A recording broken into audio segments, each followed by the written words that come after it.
Débora, já está conosco aqui o professor Leonardo Trevisan, professor de Relações Internacionais da ESPM. Sempre um prazer recebê-lo aqui na tela da CNN, professor. A gente vê um discurso muito duro, muito contundente de Lula no que diz respeito a esses conflitos bélicos.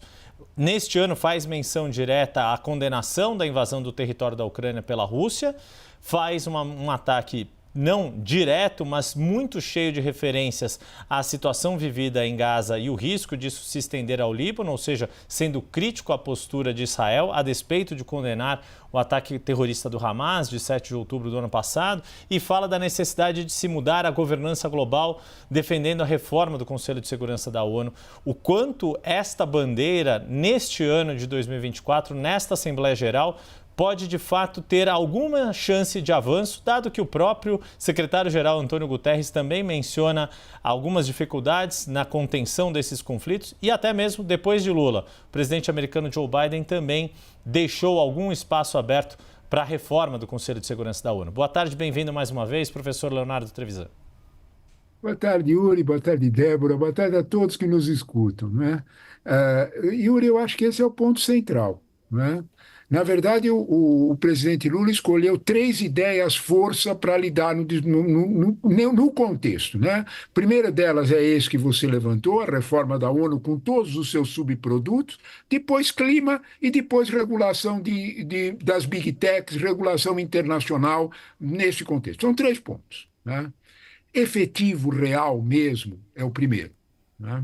É o que você está levantando, porque é o que está aos olhos de todos nós. Nós temos 465 mortes nos últimos 2 dias no Líbano, com ataques aéreos, né? A guerra na Ucrânia continua matando e todos nós, né? Então, de alguma forma, quando nós olhamos para isso, é evidente que esse ponto é o X da história. Eu acho que esse ponto dá exatamente para a gente fazer a análise mais, vamos dizer desta forma, mais abrangente possível do discurso de Lula, né? Nós temos que entender que Lula encontra, em relação ao de 2 anos atrás, a primeira vez que ele volta à ONU depois da reeleição, agora, né? Depois no terceiro mandato, Lula encontra agora uma outra ONU em relação àquela ONU de 2 anos atrás. Mas também é outro Lula. Quando a gente olha para o contexto, o Brasil, lembra desse contexto? O Brasil está de volta, havia um clima de entusiasmo em torno da figura. Lula procurou captar esse clima, mas percebeu exatamente quais eram os seus limites.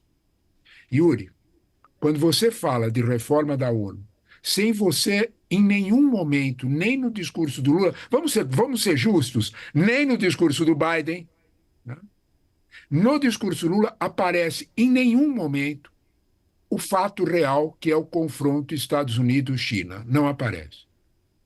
Ele diz com todas as letras, né? Nós não porque o discurso do Lula, quando você lê o discurso na íntegra, o que você percebe é a influência direta dos quadros técnicos do Itamaraty. Eu chamo a atenção para a arquitetura do poder. Celso Amorim estava na fila de trás, Mauro Vieira na fila da frente. Chama a atenção, né? E eu acho que os quadros técnicos deram uma ordem nesse processo, né? E ó, não dá para mexer nisso. Nós não temos cacife para mexer nisso. Porque se você falar em redesenho, você falar em reforma da ONU, sem você falar de alguma forma, porque a ONU que nós temos é a ONU produto da Guerra Fria, não tem mais União Soviética, o mundo mudou, e a ONU ficou parada ali. Ficou parada por esse motivo.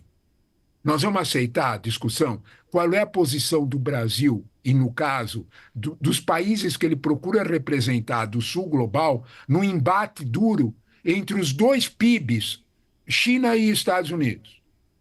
Quando você olha a diferença desses dois PIBs para os demais, a matemática é um troço chato, mas ajuda, né? Um tem 26 tri, o outro tem 19 tri, o terceiro tem 5,5. Opa! Né?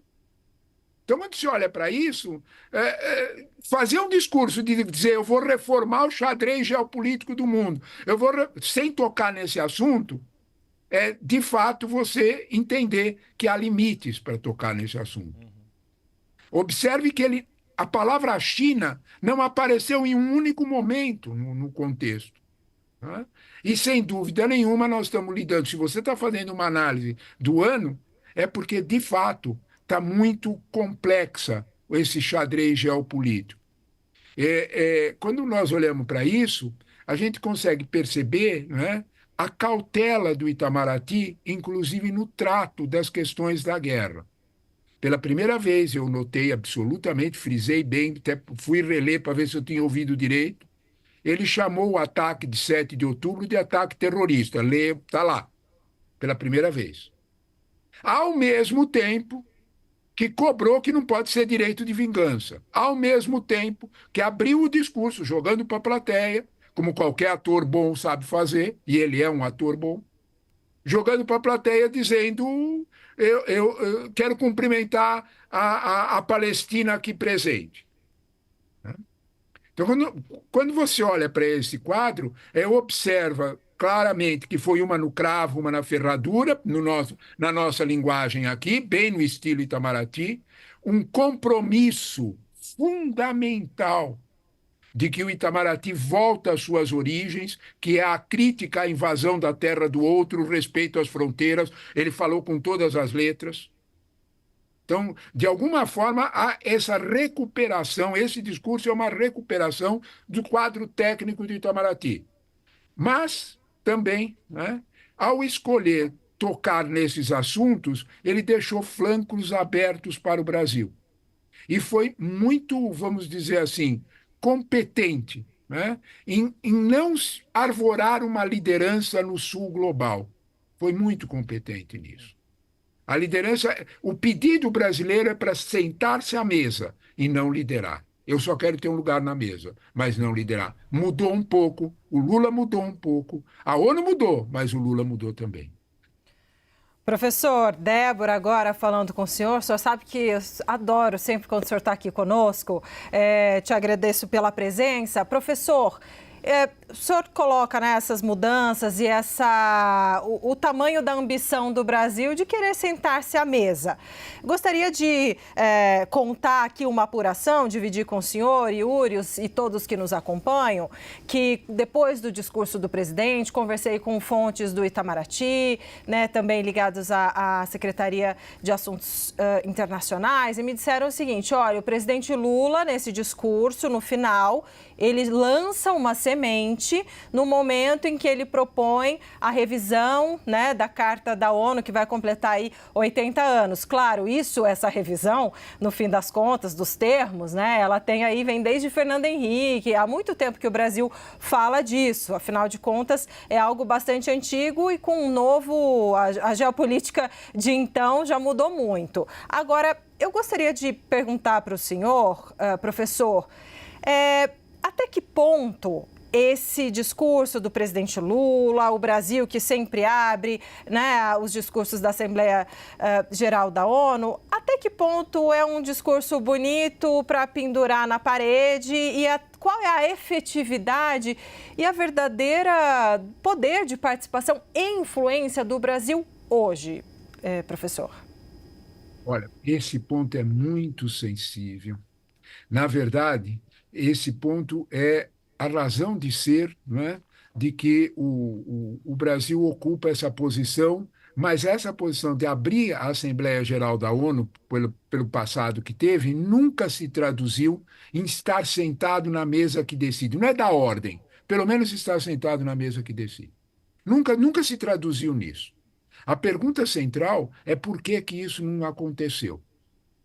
Eu temo que, de algum modo, mesmo quando você fala em redesenho do poder na ONU, esse redesenho, se você olhar bem, é curioso isso, né? O Brasil não está mal acompanhado nessa solidão do redesenho do poder da ONU.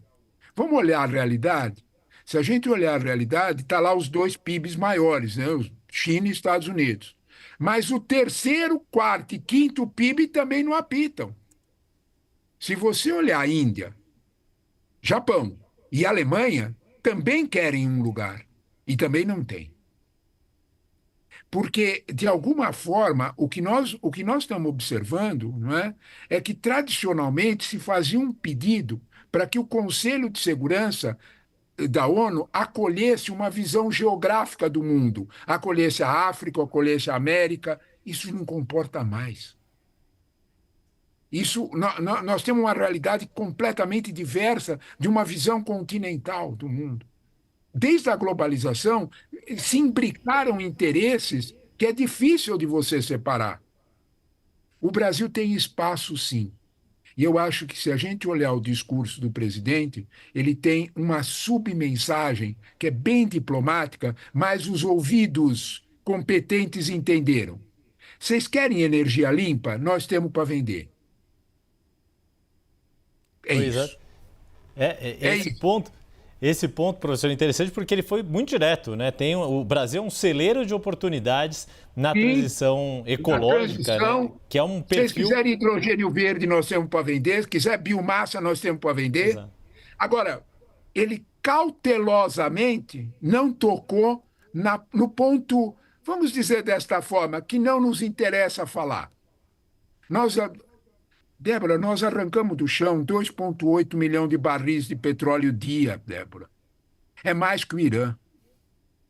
Quando a gente olha para a exportação brasileira, o petróleo, a gente esconde isso aí, né? A gente pensa só em agronegócio, soja, isso aqui. Calma. Quem salva a pauta de exportação é derivado de petróleo. Olha lá os números. E o Brasil tem a ambição de, no fim dessa década, tirar do chão 5 milhões de barris, tirar do chão e do mar, 5 milhões de barris de petróleo, e se precisar fazer isso na Foz do Amazonas, vai fazer sim. Então, de alguma forma, o que nós estamos nos cacifando para o mundo, olhando para o mundo real, e esse recado chega no mundo real, vocês querem discutir energia, a limpa e a suja? Nós temos dado os dois tipos para vender. Mas nós queremos um lugarzinho na mesa. Mas nós queremos participar. Pode não ser do Conselho, mas nós vamos mudar as regras do Conselho para que a gente esteja mais perto. Esse discurso é importante. Eu concordo inteiramente contigo. A maioria desses discursos são para pôr na parede. Esse discurso tem, vamos dizer desta forma, mensagens subliminares para os ouvidos interessados. E esse ponto é muito sensível, sem dúvida nenhuma. A ver como vão repercutir e ecoar nos próximos dias, meses, anos, as palavras ali do que nos traduziu aqui, ajudando a ler as entrelinhas, o professor Leonardo Trevisan, a quem a gente agradece mais uma vez, professor de Relações Internacionais da ESPM, Leonardo Trevisan. A gente ainda nesta edição do 360 vai continuar acompanhando a repercussão do discurso de Lula e demais líderes na Assembleia Geral da ONU. Uma boa tarde, professor. Até a próxima. Boa tarde, Yuri. Boa tarde, Débora. Boa tarde a todos que nos escutam. Obrigado pelo convite. Um abraço.